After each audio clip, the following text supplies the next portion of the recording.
समय एक ऐसी चीज है जिसे हम अक्सर अनदेखा कर देते हैं। हम इसे खोते हैं, इसे बर्बाद करते हैं और कभी कभी इसे समझते भी नहीं हैं। परंतु जब समय का मूल्य समझ आता है तो यह बहुत देर हो चुकी होती है। यह कहानी एक ऐसे युवक की है जिसने समय की कद्र तब की जब वह सब कुछ खो चुका था। राहुल एक छोटे से गांव का रहने वाला था। उसका परिवार गरीब था, लेकिन उसकी मेहनत और ईमानदारी के कारण गांव में उसका नाम बड़ा था। वह पढ़ाई में तेज था और हमेशा अच्छे नंबरों से परीक्षा पास करता था। उसके माता पिता चाहते थे कि वह बड़ा आदमी बने और गांव का नाम रोशन करे। राहुल का सपना भी यही था, लेकिन उसके पास समय की कद्र करने की समझ नहीं थी। राहुल हमेशा अपने दोस्तों के साथ समय बिताता था या फिर वह मोबाइल फोन पर गाने सुनता रहता था। उसे लगता था कि अभी समय बहुत है, वह भविष्य के बारे में बाद में सोचेगा। उसकी सोच थी कि युवा है तो मजे करना चाहिए,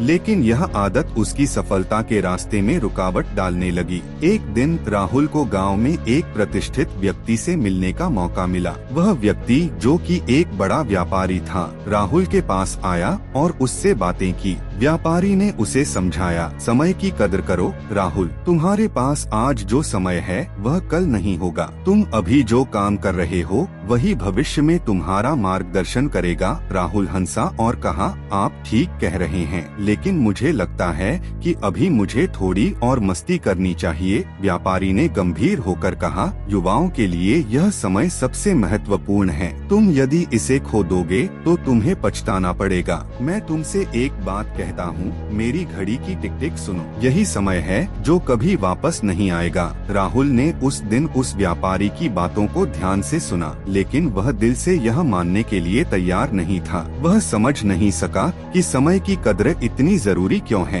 कुछ सालों बाद राहुल ने अपनी पढ़ाई खत्म की और एक नौकरी की तलाश में शहर चला गया। शुरुआत में उसे नौकरी मिल गई, लेकिन वह अपनी पुरानी आदतों से नहीं उबर सका। वह काम में ध्यान नहीं देता था, हमेशा लेट आता था और अक्सर छुट्टियां लेकर समय को व्यर्थ कर देता था। एक दिन उसकी कंपनी में एक महत्वपूर्ण मीटिंग थी जिसमें उसे अपने काम को प्रस्तुत करना था। राहुल ने पहले ही तय किया था कि वह इस मीटिंग में कुछ नया करेगा, लेकिन जब मीटिंग का समय आया तो वह उस पर ध्यान देने की बजाय अपने मोबाइल फोन में व्यस्त था। उसने मीटिंग के लिए तैयारी भी ठीक से नहीं की थी। उसकी बॉस ने उसे देखा और गुस्से में आकर कहा, राहुल, तुम्हारी आदतें बदलनी चाहिए। तुम्हारे पास जो समय था वह तुमने बर्बाद कर दिया। अब तुम नहीं हो सकते जो तुम हो सकते थे। राहुल को समझ में आ गया कि उसने अपने समय को कितनी बार बर्बाद किया। उसे याद आया कि व्यापारी ने क्या कहा था, समय की कदर करो